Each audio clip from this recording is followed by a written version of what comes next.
technologically challenging mission operations of Chandrayaan-3, wherein the lander module will be making a safe and soft landing on the surface of the moon.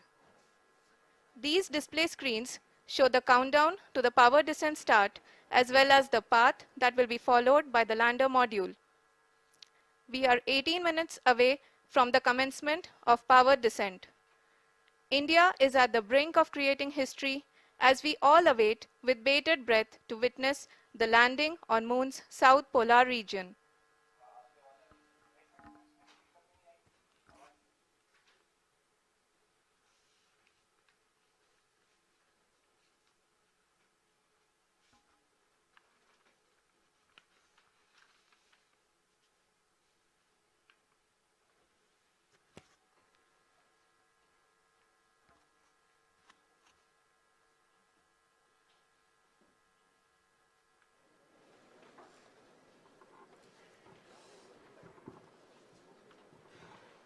ISRO का पहला moon mission Chandrayaan one अक्टूबर 2008 में PSLV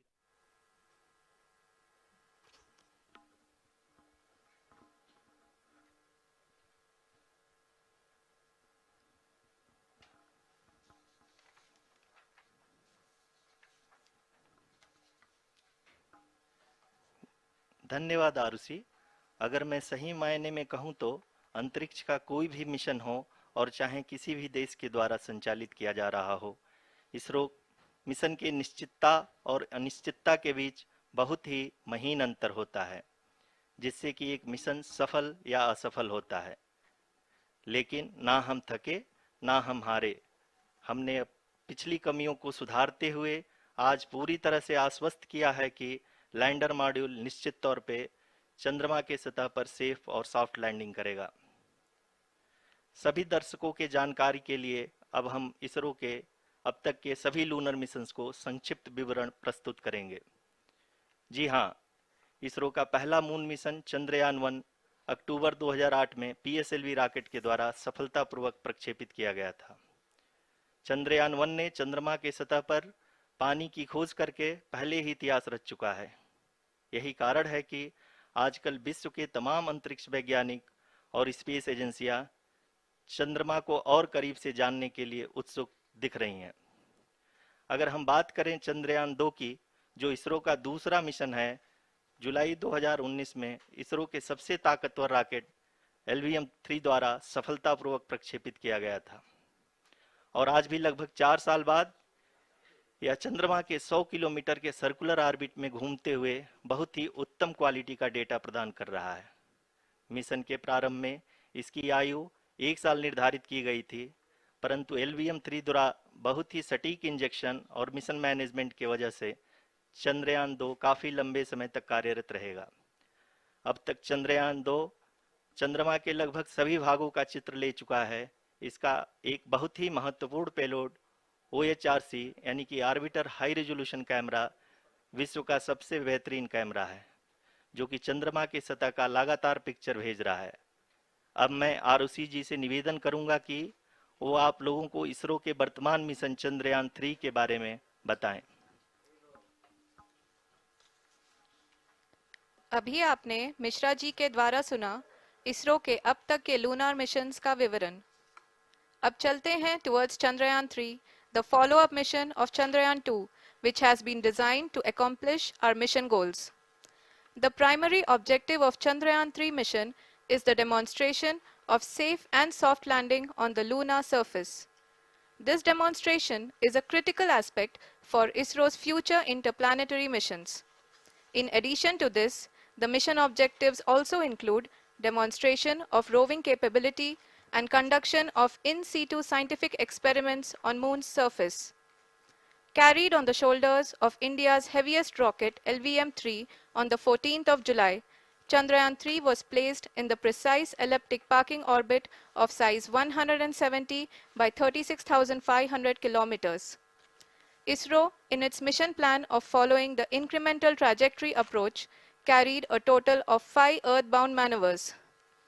The fifth apogee raising maneuver, which took place on the 25th of July, placed the spacecraft in an orbit of 250 by 1,27,000 kilometers. At the early hours of 1st August, the translunar injection was carried out, after which the composite module began the final leg of its long journey of nearly 3,84,000 kilometers for its rendezvous with the Moon. The TLI was a key step in the mission, enabling the spacecraft to escape Earth's gravitational pull and travel to the Moon. An orbit of 288 by 3,69,328 kilometers was achieved at the end of the translunar injection. जी हाँ, translunar injection किसी भी interplanetary mission के लिए बहुत ही आवश्यक परंतु कठिन operation होता है। इस सफल मैन्यूवर के बाद चंद्रयान 3 पृथ्वी से दूर निकलकर चंद्रमा के प्रभाव क्षेत्र में एक हाइपरबोलिक ट्रेजेक्टरी के द्वारा पहुंचाया गया। पुनः 5 अगस्त 2023 को लूनर ऑर्बिट इंसर्शन के द्वारा चंद्रयान 3 को 160 किलोमीटर के पेरीलून और 18,000 किलोमीटर के अपोलून के साथ चंद्रमा के इलिप्टिकल ऑर्बिट में स्थापित कर दिया गया। टीएलआई के तरह एलओआई भी एक बहुत जटिल ऑपरेशन होता है। इसमें हमें यह ध्यान देना आवश्यक होता है कि उपग्रह के वेगमान को एक निश्चित बिंदु से घटाया जा सके, अन्यथा उपग्रह चंद्रमा के प्रभाव क्षेत्र से बाहर निकल जाएगा। एलओआई के सफलतापूर्वक परिचालन के बाद चंद्रयान 3 की कक्षा को 4 बार और परिवर्तित किया गया। इस दौरान चंद्रमा की अधिकतम ऊंचाई को घटाकर 160 किलोमीटर कर दिया गया। इस पूरी प्रक्रिया में प्रपल्सन मॉड्यूल का लगभग 755 किलोग्राम ईंधन का उपयोग हुआ और चंद्रयान 3 के वेगमान को लगभग 850 मीटर प्रति सेकंड कम कर दिया गया। लैंडर मॉड्यूल को लगभग 150 किलोमीटर के सर्कुलर ऑर्बिट में स्थापित करने के बाद 17 अगस्त 2023 को प्रपल्सन मॉड्यूल से अलग कर दिया गया। पुनः लैंडर मॉडल के ऑर्बिट को 2 डीबूस्ट मैन्यूवर्स के द्वारा 150 किलोमीटर के सर्कुलर ऑर्बिट से घटाकर 25 गुणे 130 किलोमीटर के एलिप्टिकल ऑर्बिट में स्थापित कर दिया गया। इस दौरान यह भी सुनिश्चित कर दिया गया कि 800 न्यूटन के चारों थ्रोटेबल थ्रस्टर्स पावर डिसेंट के समय किसी भी चुनौती का सामना कर सकें। लैंडर मॉड्यूल इस ऑर्बिट में 4 दिन तक चंद्रमा की परिक्रमा करता रहा ताकि इसके सभी सब सिस्टम को पावर डिसेंट से पहले कार्यात्मक रूप से वेरीफाई और वैलिडेट किया जा सके। इस दौरान चंद्रयान 2 और लैंडर मॉड्यूल की आपस में बातचीत भी हो चुकी है। और संक्षेप में अब तक की यात्रा की बात करें तो लैंडर मॉड्यूल अब तक 21 बार पृथ्वी के और लगभग 120 बार चंद्रमा का चक्कर लगा चुका है और इस पूरी यात्रा में लगभग 55 लाख किलोमीटर की यात्रा भी पूरी कर चुका है। अब तक के इस पूरे अभियान में यह भी सुनिश्चित किया गया कि सारे ऑर्बिट मैन्यूवर्स इस प्रकार किए जाएं कि लैंडिंग साइट पावर डिसेंट की शुरुआत से ही लैंडर के ऑर्बिटल प्लेन में बना रहे।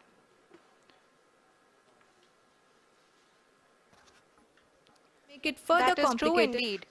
We have arrived at the crucial juncture wherein the orbit plane contains the desired landing site at the start of powered descent. We are also happy to announce that live images from the Chandrayaan 3 lander imager camera is being received continuously. The demonstration of soft landing on the moon's surface is no ordinary feat due to the innumerable challenges and complexities involved. The lander velocity has to be killed from nearly 6,048 kilometers per hour without any aid from the thin and tenuous moon's atmosphere.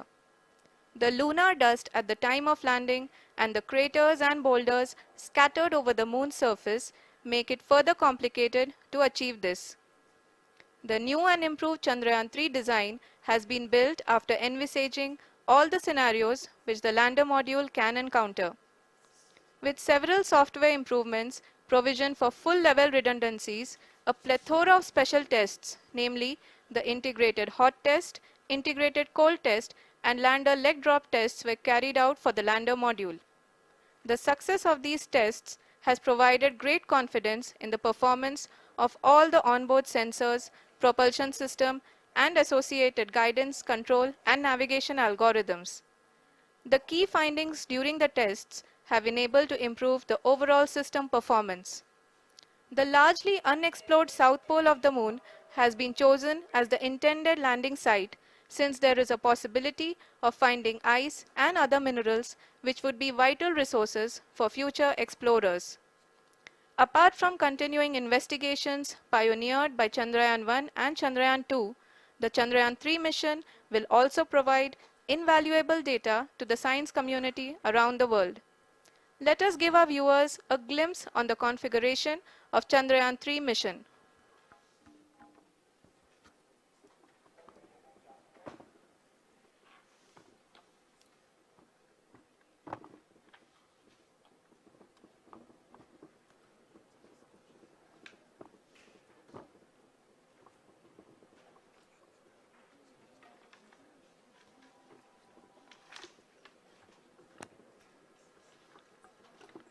Chandrayaan 3 का mission plan लगभग चंद्रयान 2 के तरह ही बनाया गया है।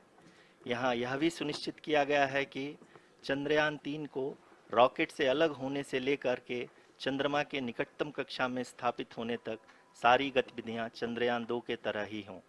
और अब हम यह कह सकते हैं कि यह प्लान पूरी तरह से 100% सफल रहा। हालांकि लैंडर मॉड्यूल के सेंसर्स और प्रोपल्शन सिस्टम को इस तरह से मजबूत किया गया है कि लैंडर पावर डिसेंट के समय किसी भी आपदा से बाहर आकर के मिशन के मुख्य उद्देश्य को पूरा कर सके। इस क्रम में लैंडर के मुख्य सेंसर्स कारा, लासा, LHBC, LDV और LHDAC का कार्यात्मक परीक्षण भी किया जा चुका है। LDV जो कि पूर्णतः स्वदेशी तकनीकी से बनाया गया एक नया सेंसर है, इसका मुख्य कार्य लैंडर के वेलोसिटी को तीनों अक्षों में कंप्यूट करना है।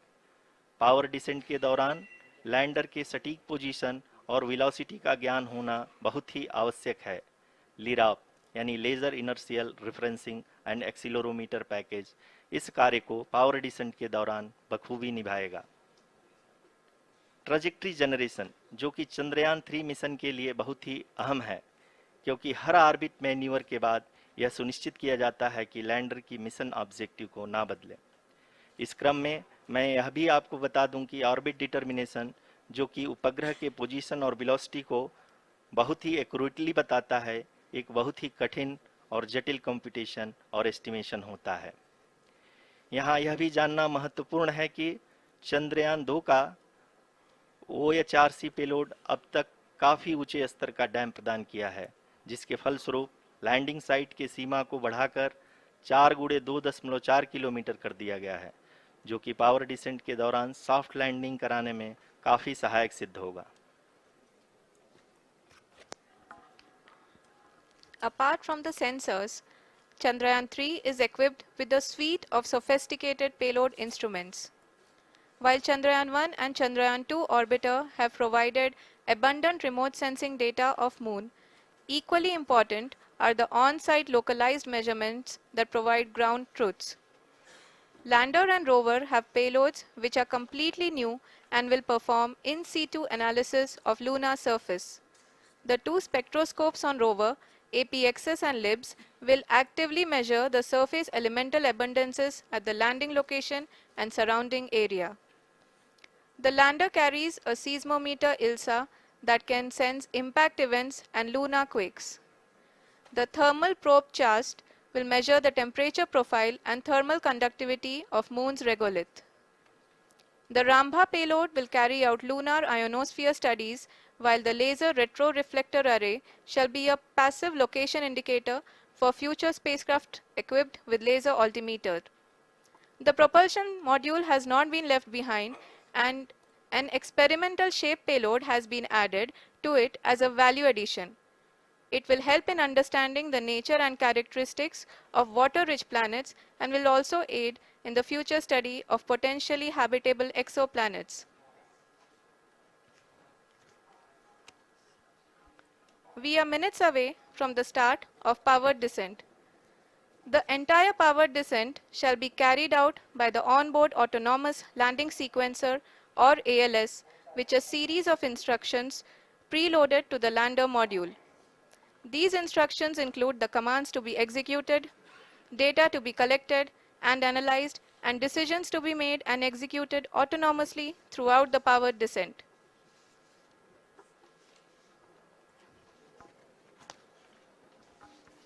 जी हाँ, अब हम पावर डिसेंट के बहुत ही करीब आ चुके हैं।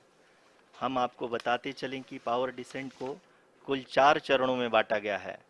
सबसे पहले आता है रफ ब्रेकिंग फेज, जिसमें लैंडर की ऊंचाई को चंद्रमा की सतह से 30 किलोमीटर से घटाकर 7.4 किलोमीटर कर दिया जाएगा। इस पूरी प्रक्रिया को पूरा करने में लगभग 11.5 मिनट लगेगा और इसका समानांतर वेग 1680 मीटर प्रति सेकंड से घटाकर 358 मीटर प्रति सेकंड हो जाएगा। We have continuous flow of lander telemetry data from ISRO's Deep Space Network IDSN-32 located in Belalu, Bengaluru. The data is being acquired real-time by station and is flown to the Mission Operation Complex through our communication links. In addition to it, we also have support from ESA and JPL DSN stations. There will be no ground intervention once the ALS takes charge. The preparation for today's event had started 48 hours before, wherein various pre-selections and uplinking of parameters for the autonomous landing sequence were carried out. The whole descent is divided into 4 phases: the rough braking phase, the attitude hold phase, fine braking phase, and the local navigation phase or the terminal descent phase.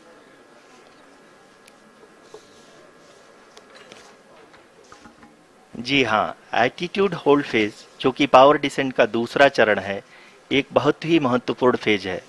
इस 10 second के small duration के दौरान lander के दो महत्वपूर्ण sensor कारा और Lasa lander की ऊंचाई की गणना करेंगे। इस फेज के पूरा होते ही लैंडर चंद्रमा के सतह से कुल 6.8 किलोमीटर की ऊंचाई पर होगा। During the rough braking phase, the lander velocity shall be brought down from 1680 meters per second to 358 meters per second. The altitude will be brought down from 30 kilometers to 7.4 kilometers at the end of rough braking.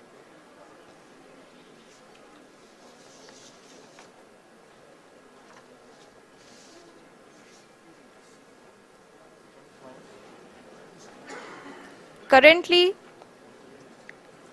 we can see the scientists are analyzing the lander data.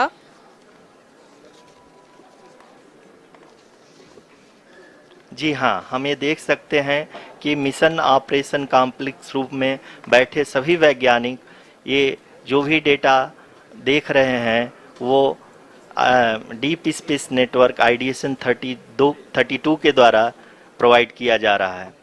और अगर हम अब बात करें power descent के तीसरे चरण का, जो कि फाइन ब्रेकिंग फेज होगा, जिसमें लैंडर लैंडिंग साइट से जस्ट 800 मीटर की ऊंचाई पर वर्टिकली होगा। इस चरण को पूरा होने में लगभग 3 मिनट लगेंगे और इस चरण के पूरा होते ही लैंडर की वेलोसिटी लगभग 0 हो जाएगी। The scientists here at ISTRAC are glued to their systems, analyzing all sorts of complex data. We are very close to the powered descent, to the start of the powered descent phase.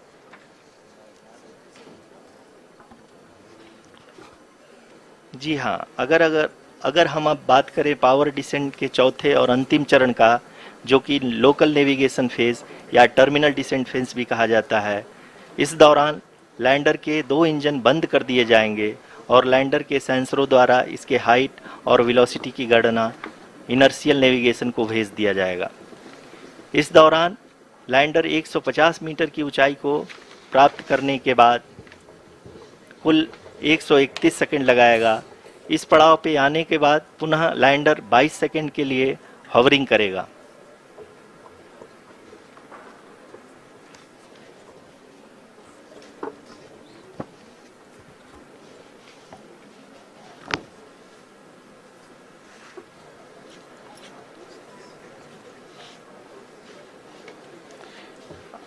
आप इस समय अपने screen पे mission operation complex में बैठे सभी मान्यगणों को देख सकते हैं, जो कि बहुत ही उत्सुकता के साथ टेलीमेट्री डेटा को देख रहे हैं। अभी हम लोग पावर डिसेंट शुरू होने से जस्ट कुछ ही पल दूर हैं।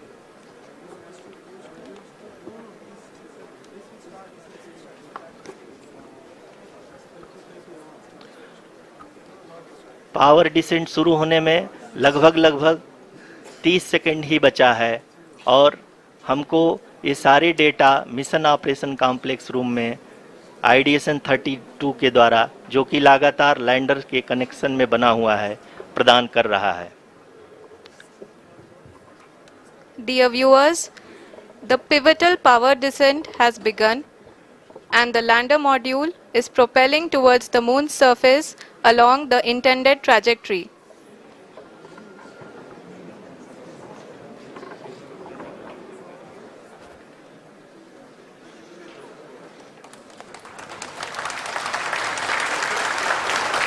जी हाँ, अब देख सकते हैं रफ ब्रेकिंग फेज की शुरुआत हो चुकी है।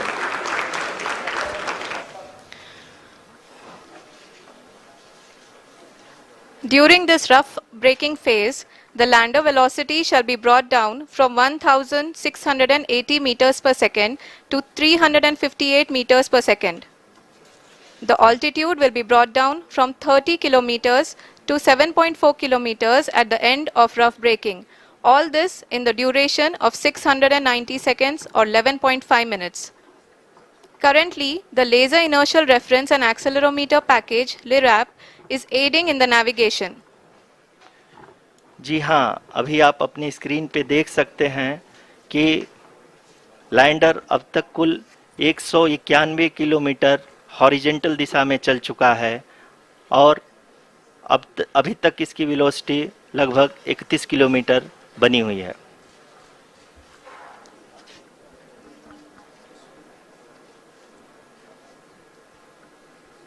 The lander module has traveled a distance of approximately 228 kilometers.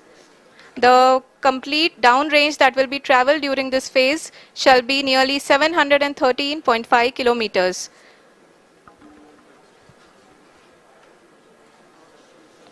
जी हाँ, कुल 745 किलोमीटर के इस रफ ब्रेकिंग फेज में आप देख सकते हैं कि हम लोग लगभग अपनी यात्रा 20% कंप्लीट कर चुके हैं।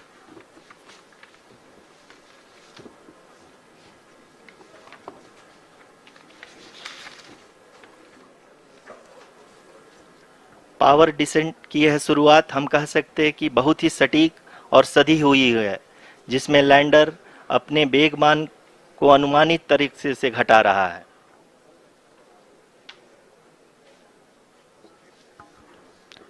The altitude of the lander module will reduce from 7.4 kilometers to 6.8 kilometers. During the next phase, which is going to be the attitude hold phase. We can currently see that the altitude of the lander module is nearly 31 kilometers. Arushi, अभी हम इस ground trace को देखते हुए कह सकते हैं कि रफ ब्रेकिंग फेज की शुरुआत बहुत ही अच्छे तरीके से हुई है। आप ये देख सकती हैं कि जो भी प्रोजेक्टेड ग्राउंड ट्रेस है उसी पे अपना लैंडर मॉड्यूल आगे चलते हुए बढ़ रहा है। अभी तक ये देखा जा सकता है कि लैंडर मॉड्यूल लगभग 370 किलोमीटर क्षैतिज दिशा में चल चुका है। The mission operations team is analyzing the data. We can all see the seriousness and the concentration with which each and every parameter of the lander module is being analyzed.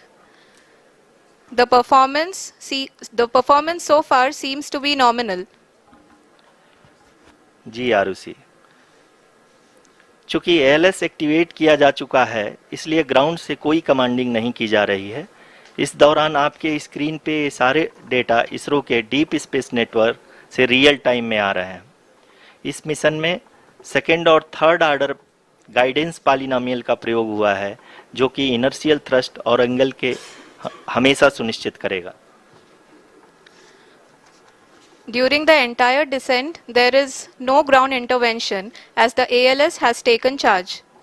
The preparation for today's event had started nearly 48 hours before, wherein various pre-selections and uplinking of parameters were done. We can see that the vertical velocity of the lander module has been brought down. It is continuously coming down and the ALS had already been initiated 1 hour before the scheduled time of the power descent start. Following this, the throttleable engine electronics module, the TECM, was switched on and lander was oriented to the favorable attitude.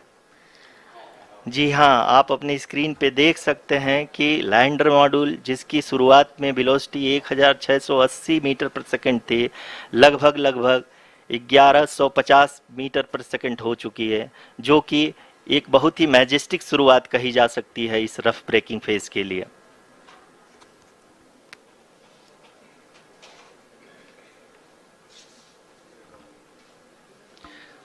यहाँ पे मैं आपको ये भी बताते चलूँ कि आप अपने स्क्रीन पे देख सकते हैं कि द लैंडर मॉड्यूल का आल्टीट्यूड धीरे धीरे अब कम होता हुआ दिख रहा है, और जो कि एक्सपेक्टेड भी है। अभी हम बात करें करंट आल्टीट्यूड की, तो जो कि 28.6 किलोमीटर के आसपास है। आप स्क्रीन पर ये भी देख सकते हैं Chandrayaan 3 lander imager display. The lander imager is continuously taking photographs of the moon surface, and that is also being streamed here.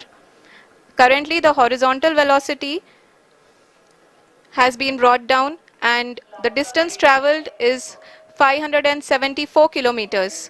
The current altitude is 27 kilometers as can be seen on the screen.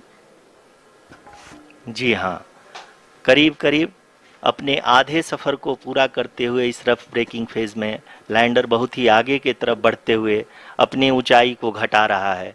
अगर अब बात करें तो lander की ऊंचाई चंद्रमा के सतह से लगभग 27 किलोमीटर से नीचे हो चुकी है, करीब करीब 26.7 किलोमीटर के आसपास है। The next phase after the rough braking phase is the attitude hold phase, which will be for a duration of nearly 10 seconds. The lander will be oriented such that both the altimeters will be looking exactly towards the moon's surface. At the end of this attitude hold phase, height measurement update to navigation system will be given from the laser and car band altimeters. Currently, we are in the middle of the rough braking phase. जी हाँ, अगर हम ध्यान से देखें तो लगभग 8 minute की यात्रा के बाद लैंडर अपनी हॉरिजेंटल वेलोसिटी को लगातार कम करते हुए अपनी ऊंचाई, अभी की ऊंचाई के समय 24 किलोमीटर की ऊंचाई प्राप्त कर चुका है।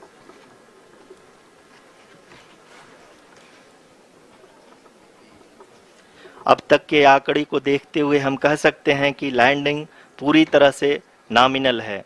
यहाँ पर हम देख सकते हैं कि हॉरिजेंटल वेलोसिटी लगातार कम होती हुई दिख रही है।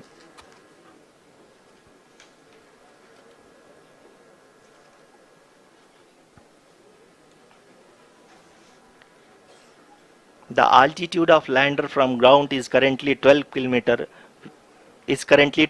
kilometer, which is again going to be coming down, and that is expected. For the viewers who have joined now, we are in the power descent phase, and we are in the rough braking phase, which is the first phase of the power descent.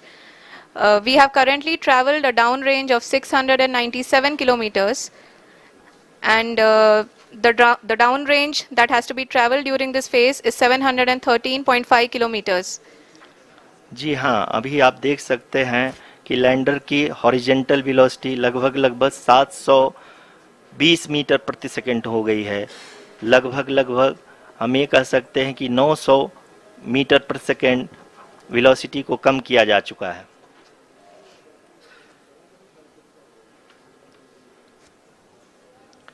At the same time, we can see the altitude of the lander is just 17.8 kilometer from the moon surface, which is around 7.4 at the end of the rough braking phase.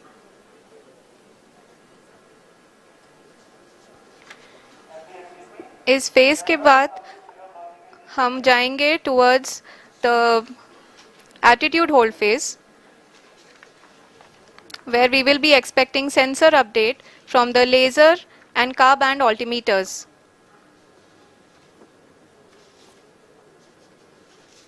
We can see the visualization of the lander module. moving towards the moon's surface. The current altitude is nearly 15.2 kilometers and the distance traveled is 754 kilometers. We can also see the image that the lander imager camera has been providing. जी हाँ, इस rough breaking phase के दौरान 800 Newton के चारों throttle engine अपने कार्य को पूरी तरह से अंजाम दे रहे हैं और लैंडर के हॉरिजॉन्टल वेलोसिटी को लगातार कम कर रहे हैं। अब तक लैंडर लगभग अपने 75 से 80% की यात्रा को पूरा कर चुका है।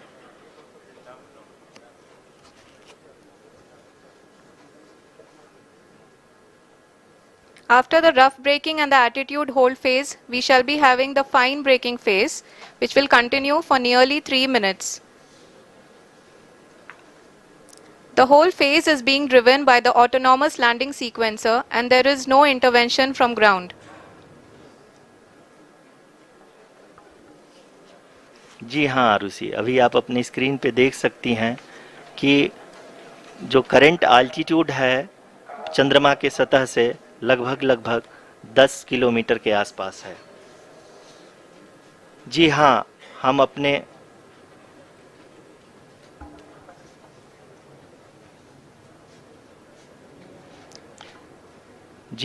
हमारे प्रधानमंत्री जी श्री नरेंद्र मोदी जी हम सभी का उत्साहवर्धन करने के लिए दक्षिणी अफ्रीका के जोहान्सबर्ग से जुड़ गए हैं।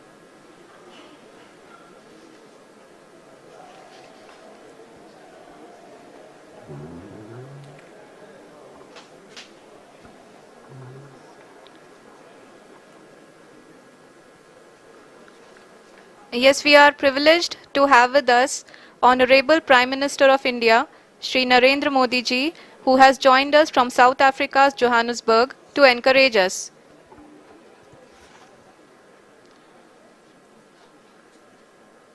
जी हाँ, आप ये देख सकते हैं एल्टीट्यूड होल्ड फेज भी बहुत ही आसानी से लैंडर फेज ने पार कर लिया है और अब फाइन ब्रेकिंग की शुरुआत हो चुकी है।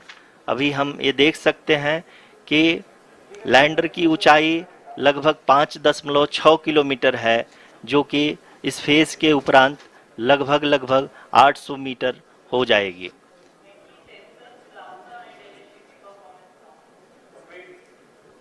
We can hear from the mission operations team that the sensors are performing nominally. And we are currently in the midst of the fine braking phase, which is going to continue for 3 minutes. And the altitude is going to be reduced to nearly 800 meters at the end of this phase. जी हाँ, जैसा कि आरुषि जी ने बताया कि लगभग 3 minute के उपरांत lander की हाइट लगभग 800 मीटर वर्टिकली होगी और यहाँ पे लैंडर की horizontal velocity, vertical velocity, even down range भी लगभग शून्य होगा। We can see the visual of the lander module and we can see that the down range traveled is nearly 831 kilometers.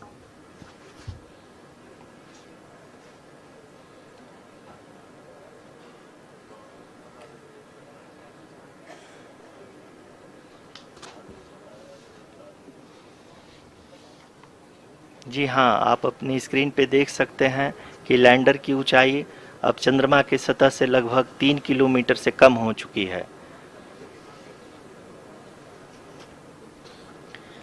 We are very close to the moon's surface, nearly 2.6 kilometers as we can see.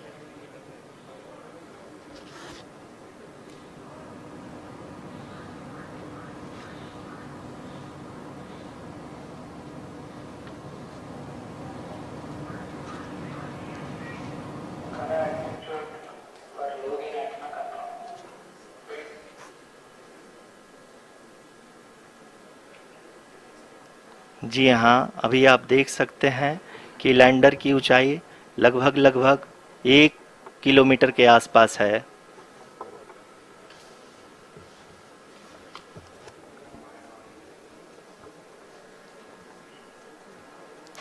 We are nearing the final phase of the power descent, which is going to be the vertical descent phase or the local navigation phase. जी हाँ, अब हम fine breaking waves के एकदम करीब आ चुके हैं। हाँ, आप तालियों के गड़गड़ाहट से सुन सकते हैं कि हम लोगों ने तीसरे चरण को भी बहुत ही सफलतापूर्वक हासिल कर लिया है और अभी हम वर्टिकल डिसेंट फेज में आ चुके हैं, जिसकी शुरुआत भी बहुत ही अच्छे ढंग से हो चुकी है।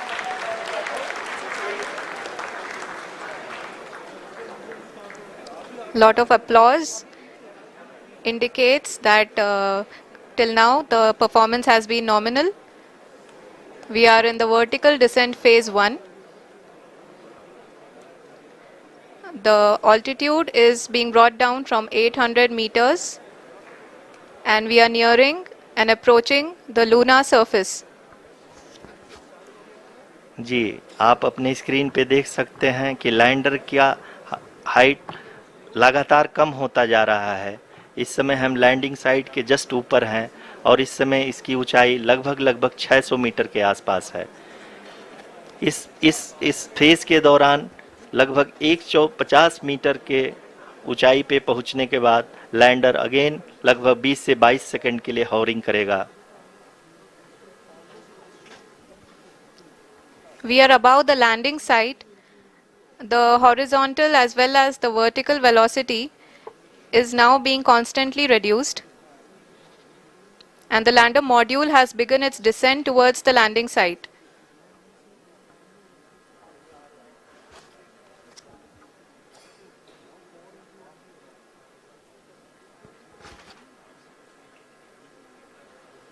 जी हाँ, आप अपने स्क्रीन पे देख सकते हैं ये जो पथ निर्धारित किया गया है, लैंडर पूरी तरह से उसी को ही फॉलो कर रहा है। इस समय हम लगभग 200 मीटर की हाइट से भी कम आ चुके हैं।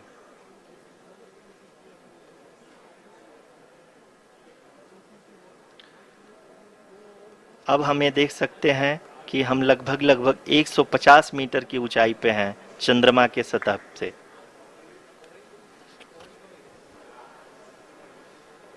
We are approaching the vertical descent phase 2, which will have the lander module hovering at nearly 150 meters above ji the हाँ। lunar surface.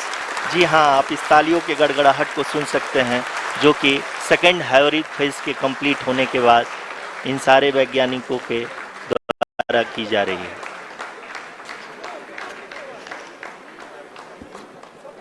जी हाँ, आप अगर फिर से ध्यान से देखें तो एल्टीट्यूड पुनः कम होता जा रहा है। अभी हम लोग लगभग 135 मीटर की ऊंचाई पे हैं। The sensors that are updating at this point are providing confirmation of the safety of the landing site. As expected, the retargeting is going on and this is a very good signature for the lander. अभी आप ये देख सकते हैं कि lander की ऊंचाई लगभग 65 मीटर के आसपास बची हुई है।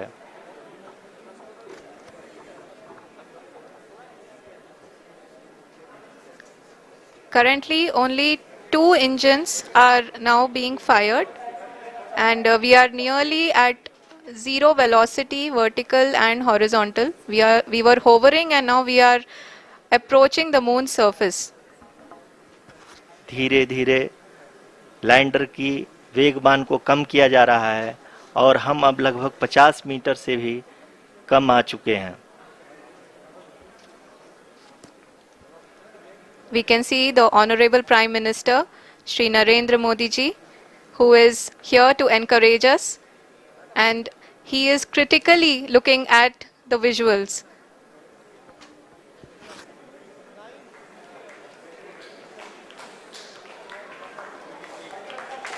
जी हाँ, आप अपनी स्क्रीन पे देख सकते हैं कि हम lander module People are applauding. Let us all wait to hear from the Secretary Department of Space and Chairman ISRO, Shri S. Somnath. Lander module पूरी तरह से सेफली और सॉफ्टली चंद्रमा के सतह पे लैंड हो चुका है। ये हम लोगों के लिए बहुत ही गर्व की बात है। हिंदी में एक कहावत है कि चंदा मामा दूर के लेकिन अब हम ये कह सकते हैं कि चंदा मामा अपने घर के। बहुत ही उम्दा। The hard work of the entire ISRO community has come to fruition.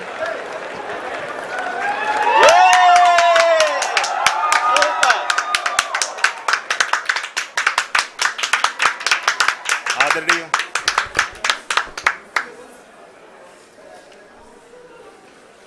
आदरणीय प्रधानमंत्री जी, नमस्कार। Sir, we have achieved soft landing on the moon. India is on the moon. Sir, I request our Honorable Prime Minister to address us and bless us. Thank you, sir.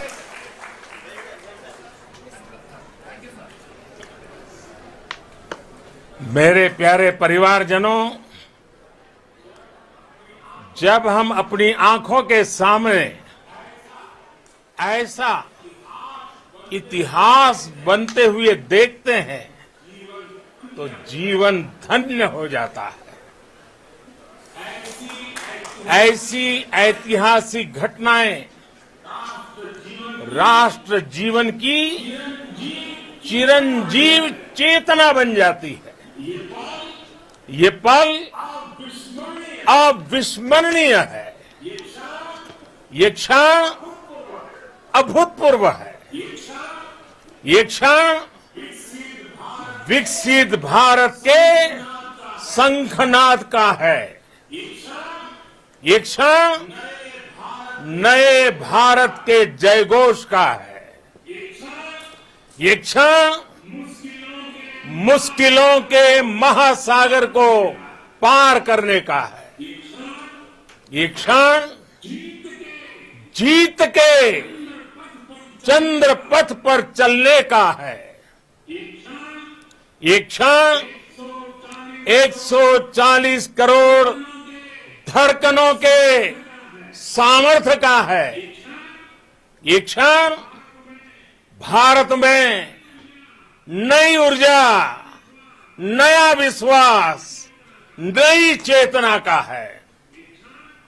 ये क्षण भारत के उदयमान भाग्य के आह्वान का है। अमृत काल की प्रथम प्रभा में सफलता की ये अमृत वर्षा हुई है।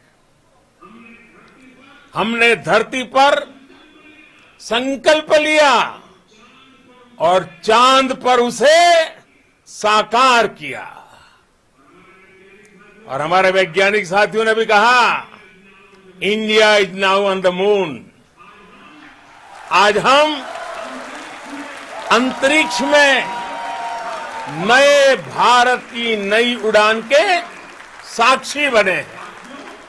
साथियों, मैं इस समय ब्रिक्स समिट में हिस्सा लेने के लिए दक्षिण अफ्रीका में हूं, लेकिन हर देशवासी की तरह मेरा मन चंद्रयान महाअभियान पर भी लगा हुआ था।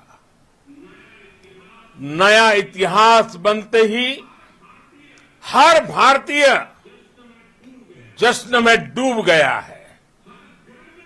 हर घर में उत्सव शुरू हो गया है। हृदय से मैं भी अपने देशवासियों के साथ, अपने परिवारजनों के साथ इस उमंग और उल्लास से जुड़ा हुआ हूं। मैं टीम चंद्रयान को, इसरो को और देश के सभी वैज्ञानिकों को जी जान से बहुत बहुत बधाई देता हूं, जिन्होंने इस पल के लिए वर्षों तक इतना परिश्रम किया है। उत्साह, उमंग, आनंद और भावुकता से भरे इस अद्भुत पल के लिए मैं 140 करोड़ देशवासियों को भी कोटि कोटि बधाइयां देता हूं। मेरे परिवारजनों, हमारे वैज्ञानिकों के परिश्रम और प्रतिभा से भारत चंद्रमा के उस दक्षिणी ध्रुव पर पहुंचा है जहां आज तक दुनिया का कोई भी देश नहीं पहुंच सका। अब आज के बाद से चांद से जुड़े मिथक बदल जाएंगे, कथानक भी बदल जाएंगे और नई पीढ़ी के लिए कहावतें भी बदल जाएगी। भारत में तो हम सभी लोग धरती को मां कहते हैं और चांद को मामा बुलाते हैं। कभी कहा जाता था चंदा मामा बहुत दूर के हैं, चंदा मामा बहुत दूर के हैं। अब एक दिन वो भी आएगा जब बच्चे कहा करेंगे चंदा मामा बस एक टूर के हैं। Friends, on this joyous occasion, I would like to address all the people of the world, the people of every country and region. India's successful moon mission is not just India's alone. This is a year in which the world is witnessing India's G20 presidency. Our approach of one earth, one family, one future is resonating across the globe. This human-centric approach that we present and that we represent has been welcomed universally. Our moon mission is also based on the same human-centric approach. Therefore, this success belongs to all of humanity, and it will help moon missions by other countries in the future. I am confident that all countries in the world, including those from the global south, are capable of achieving such feats. We can all aspire for the moon and beyond. मेरे परिवारजनों, चंद्रयान महाअभियान की ये उपलब्धि भारत की उड़ान को चंद्रमा की कक्षाओं से आगे जाएगी। हम हमारे सौर मंडल की सीमाओं का सामर्थ्य परखेंगे और मानव के लिए ब्रह्मांड की अनेक संभावनाओं को साकार करने के लिए भी जरूर काम करेंगे। हमने भविष्य के लिए कई बड़े और महत्वाकांक्षी लक्ष्य तय किए हैं। जल्द ही सूर्य के विस्तृत अध्ययन के लिए ISRO Aditya L1 mission launch करने जा रहा है। इसके बाद शुक्र भी इसरो के लक्ष्यों में से एक है। गगनयान के जरिए देश अपने पहले ह्यूमन स्पेस फ्लाइट मिशन के लिए भी पूरी तैयारी के साथ जुटा है। भारत बार बार ये साबित कर रहा है कि sky is not the limit. साथियों, साइंस और टेक्नोलॉजी देश के उज्जवल भविष्य का आधार है। इसलिए आज के इस दिन को देश हमेशा हमेशा के लिए याद रखेगा।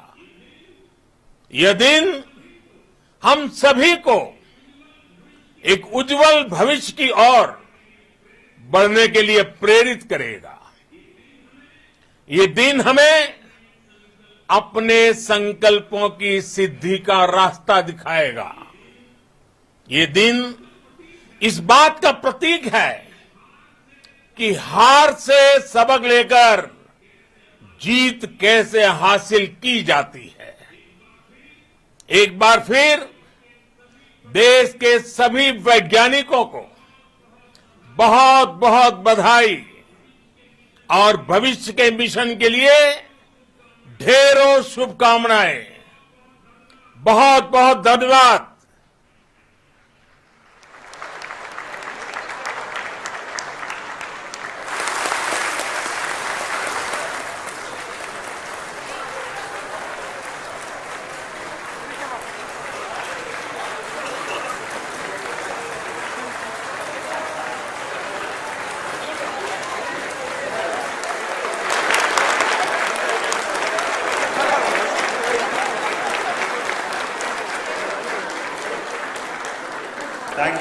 Thank you, Adaraniya Pradhan Mantri ji, for being part of our journey to this success. And let me take this opportunity to thank the people behind this mission. The project director of Chandrayaan 3, he is here. Veera Muthuvel, congratulations to you. The associate project director, Kalpana, and the mission operations director, Srikanth. And the satellite was built at Your House Satellite Center, Shankar and the director.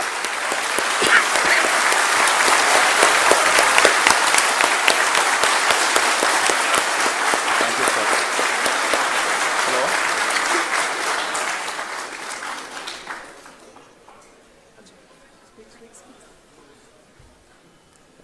It's a great moment of happiness on behalf of team. It gives me immense satisfaction on achieving this goal as a project director of this mission.